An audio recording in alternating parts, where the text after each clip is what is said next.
Hello everybody, I'm 8-Bit Steve, and this is another 8-Bit episode of Steve's Quest. This is game number 183, Rush and Attack. This game has a very clever name. This game was released, obviously, in the 80s, and we were basically on bad terms with Russia. So instead of making a game that basically says stab all the Russians, they make a game called Russian Attack, where basically an unknown force is creating a secret weapon to kill the United States, and we send in the Green Berets to disable that weapon. Now, this game's pretty simplistic, but it does have some advanced strategies that you can use. It's sort of got some unknown depth. So basically, if you hit B, you stab, and if you hit A, if you hit in a directional up, like you can press up and just jump straight up, but if you press up and to the right, you'll jump right, and if you press up and to the left, you jump left. That can get a little bit tricky when you're trying to move right and you accidentally hit up, which is what happens quite a bit. There are some power-ups in this game, like you see right now I'm using the bazooka, and then you get a bunch of variety of different enemies that have different moves, but they're all pretty simple. I'm going to use a little glitch here where if you just stab the side of the screen, the enemies actually spawn, I believe, 1 pixel off the screen, so as long as you keep stabbing there, they spawn and you immediately kill them and they never get a chance to move, which is pretty useful, honestly. So, yeah, you can also get a grenade and a gun. I think I use all of them in this run, I'm not really sure. But a couple things to note is, you have the generic enemy, which is just, he moves at different speeds and just runs right at you. He will not change directions, so you can just jump over them or attack them. Then you have the red enemies. The red enemies will move directly at you and then jump as soon as they get close to you. You can walk under them like this, or you can just jump and stab them. Jump stabbing is more dangerous because it puts you in a bad position sometimes when another enemy spawns after him. So I try not to do it as much. That's a yellow guy. Those guys have guns. They will occasionally stop and shoot at you. They will also change directions, so if they hit the back side of the wall, they will turn around. They will also climb ladders after you, so that's also useful to note. The little things on the ground are landmines. If you touch them, you die. In the 2-player version of this game, it's actually more fun because if you die when you're in 1-player mode, it basically restarts you from a checkpoint that it saves somewhere mysteriously in the level. But if you're 2-player, it does not do that. It just keeps letting you play. The 2-player spawns on or the player that dies spawns on the screen and becomes invincible for a few seconds. So that's pretty cool. This part here looks hard at first, but it's actually pretty easy. As long as you just keep moving to the right, you're okay. And in the center there, between the 4 gun towers, you can move back to the left and stab those guys. This boss is a little bit random, and also kind of irritating because they'll sometimes drop their grenades right where they're going to land. Like out there, I almost died. Got a pretty lucky pattern there, though. There is a glitch that I found in 2-player where you can glitch one of those guys off the screen. If you stay all the way to the right and they swoop down, he'll just swoop right off the screen and just disappear. The game doesn't start getting hard until level 4. This level is kind of hard, I guess. It's more hard than the first 2, but pretty easy. And there's the yellow guy coming down the ladder, like I said. This game I definitely had as a kid, played it quite a bit, and liked it a lot, but I was never able to beat it due to level 5. Level 5 is a real pain in the butt, and I just didn't have the skill back then to, or the patience really, to play this all the way through. But with a little patience and probably, I don't know, 8 or 9 playthroughs, oh, that was complete BS. So I had the gun there, and the gun is very strong because it's unlimited. Usually when you get a power-up like the bazooka or the grenade, it's only 3 shots. But when you get the gun, you have unlimited shots. But unfortunately, the bullets don't travel all the way across the screen like the bazooka bullets do. So I just made some poor shooting choices there, and that guy just killed me.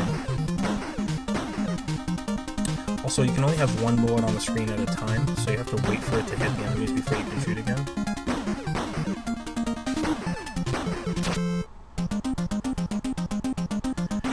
So now we're going to talk about the most annoying thing in this game, and that's ladders. The problem with the ladders is if you are in the air, you attach onto them. You have no choice, no matter what button you press.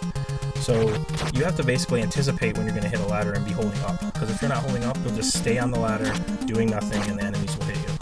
So you have to be really careful when you're doing that. And it's specifically important in levels 4 and 5 because there's a lot of sections where you need to be on the ladder. Like right there, I almost got hit, but luckily I was able to anticipate that ladder.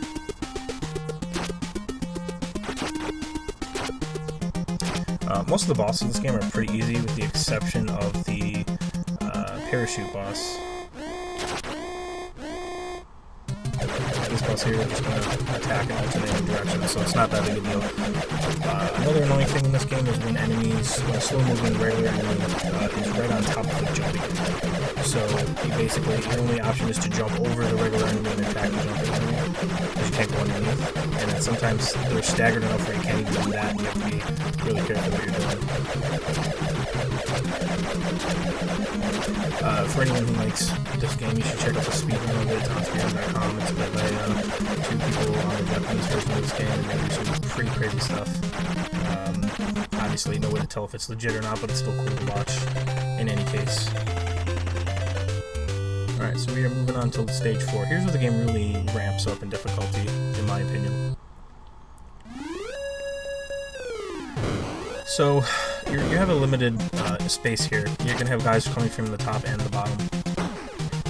You also have that parachute guy can kill you pretty easily, and there's jumping dudes. My general strategy is to go up top here and just kind of run to the right and just ignore everything and shoot with the bazooka backwards if the guys get too close to me. And that's, in my opinion, the best strategy to beat this stage. Staying down at the bottom is very risky. As you can see, it's pretty easy.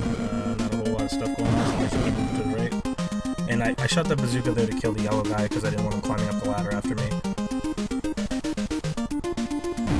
But essentially, when you're walking on this flat platform, all you gotta really worry about is regular enemies, red enemies, and yellow enemies.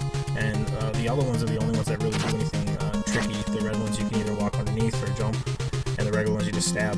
So you can also jump over them too, which is what the speedrun does a lot.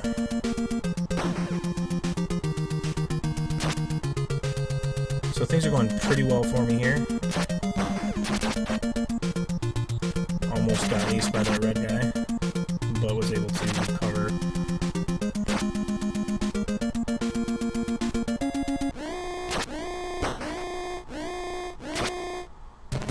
Alright, so the thing with this boss is you have to wait for them to come down. You can't stab them until they're on the last level, last plane, basically. The spot I'm standing in here, you are impervious. There will never be a grenade thrown there. And so I just memorize a pattern here. Stab this guy, and then as soon as you stab this guy, you want to immediately run to the left to get under that grenade, and then run back, and then immediately run to the left, stab this guy, and the same thing here. And then something interesting is after you kill this boss, some guys continue to spawn. I didn't realize that. I was playing this 2-player and got myself killed.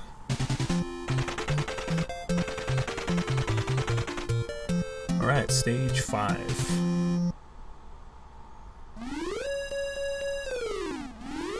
Strategy I like to use here is just to stay at the top, and then really all you have to deal with is the yellow guys, because the red guys and the other enemies just fall off the platform. Usually every 2 platforms I kind of pause and wait to see where the yellow guy's going to come from, and just kind of keep an eye out for the yellow ones, and then you're good to go.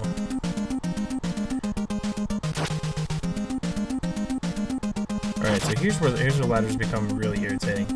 There's going to be a bunch of different enemies over here. Oh man. I accidentally hit... If you knife while that guy's jumping over you, you'll slow down slightly and he'll kick you. I don't know why I stabbed there. Well, that's okay. We're pretty much right back where we were. You do not ever want to jump over the yellow guy because he's just going to hit the wall, turn around, and shoot at you. So, but sometimes I'm jumping and I don't mean to, because it is very sensitive. Alright, here's what kind of sucks. You're gonna get a bunch of these red guys, a bunch of landmines, and then there's a yellow guy. I did pretty well there, but I got lucky. He was close enough. Sometimes you try to do that jump spin and he just is too far away, and then he just turns around and shoots you or runs into you.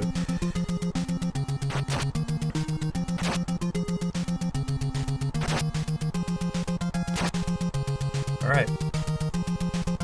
That's one of the hardest parts there. I just went a little slow.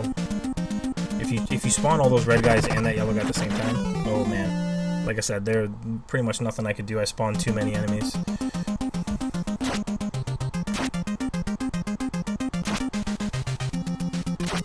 What I really want is this grenade. I put it in a much better place this time than I did the previous time. There we go. Okay.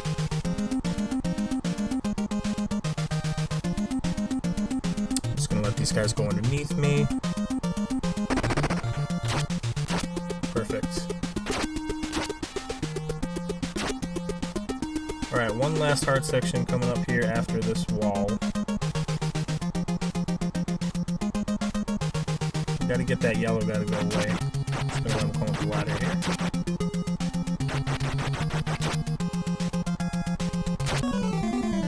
Yeah, that's what I was talking about. If that guy's spaced correctly, and there's a bunch of red guys, or a red guy, you'll try to go underneath, and then there'll be a regular enemy there, and he'll just walk right into him, sadly. I should have jump attacked him, but I didn't see him until it was too late. We're already down to 1 life, but you do get to play on 0 lives in this game, so technically I have 2 chances to still beat the game. But hey, if you're watching this, you pretty much know that I beat the game. I would not release a video where I didn't beat the game, unless it was a 2-part video. There we go. So this is a tricky boss. I try to stay to the right here to get the bullets to shoot at me, and just kind of inch my way to the left. And then once I get all the way to the left, I just want to duck. Let all the parachute guys land, and then you just kind of stab them. An alternate strategy for 2-player is one of the guys just gets hit by the first parachute guy and becomes invincible, and he can just walk and kill all the other parachute guys while he's invincible. So it's faster than doing the downstab thing. Alright, this is the final stage, and honestly, this is the easiest stage. Once you get up here, it becomes really easy. All you're really dealing with is regular enemies red and occasionally yellow, but very rarely yellow. So you're just running.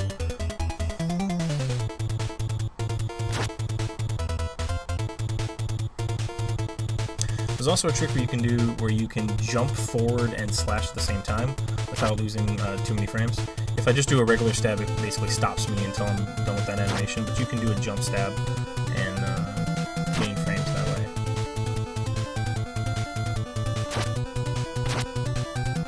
Taking any chances here, just killing these guys, the regular ones.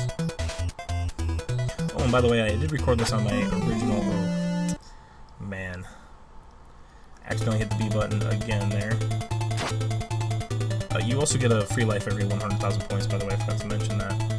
So that's why I'm able to still be in this game here. Anyways, this is not an HD video recording. I did record this on my original NES. I was too lazy to move the cart to my ABS, so I just kept with it and recorded it really quickly. I had been playing this with my friend Anthony, 2-player, for quite a bit, so I figured I could just knock this out. Also, announcements, I will not be releasing the 2-player versions of some of the games that I've beaten. I'm going to be doing them all single-player, which means I'm going to have to go back and record Jackal, because I did release that as a 2-player version. I just don't think it's in the spirit of what I'm trying to do, and it sort of conflicts with a project that I have coming up here pretty soon, so yeah, I'm going to be beating those individually at some point here in the future. And this is one of them. I have a 2-player run of this recorded. I also have a 2-player run of Trog, Rampage, Global Boggle, and I think another game, Mendel Palace, I think.